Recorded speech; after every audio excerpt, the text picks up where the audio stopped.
The fact that someone's gender identity doesn't match what you think it should be is none of your damn business. Well, hold on. Okay, so right up to this point, you've been invoking science, right? Yeah. And suddenly, science is trumped by psychology. No. Yes. No. Yes, because according to you, now your gender is not a fact in the natural world. Correct. Your gender... Your genetic sex and what your chromosomes are, those are facts, but your gender is a social construct. This is the difference between, let's say, someone who's genetically male and someone who's genetically female. Someone who has XX or XY chromosomes. And by the way, there are more than 2 of those because there's all sorts of chromosomal abnormalities. There are intersex people. The number of people who are born intersexed every year would shock most people because they just don't think that this sort of thing happens. However, that is about what your chromosomes are, what genetic predisposition you have, but it doesn't talk about what your state of mind is, what sort of self-perception you have. And so in addition to genetic sex, we also have gender, which actually falls into a number of different categories. So my apologies to all of my trans friends for the things that I'm about to get slightly wrong. There's a difference between gender identity and gender expression.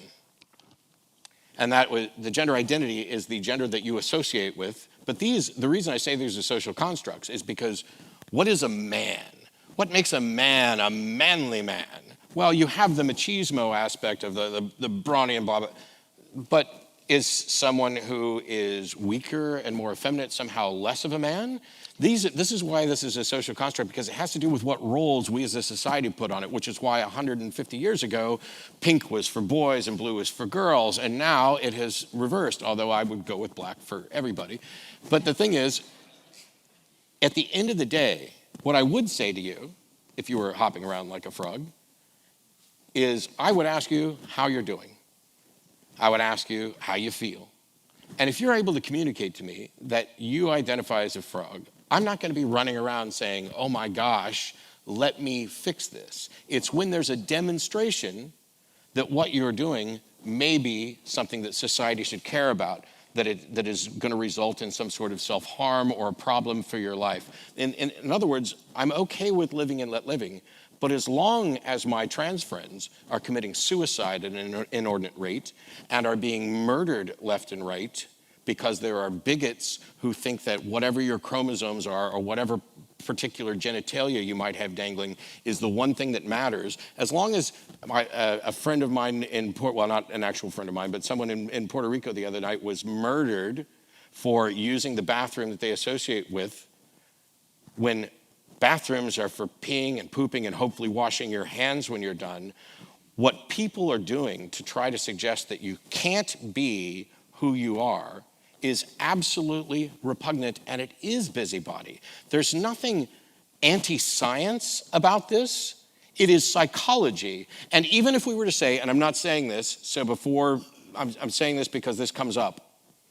Even if you were to say, this is all gender dysphoria and it's mental illness and these people aren't what they think they are, what science has to say so far, based on what we've explored and discovered within these individuals, is that being supportive, encouraging, and allowing them to transition is the single best path to them living the life they want to live and surviving.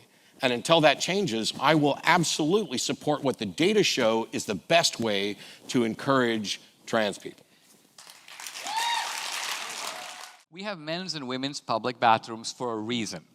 And the reason, by and large, is, I would say, mostly for the protection of women. It's not that men... Yeah, trans women are women.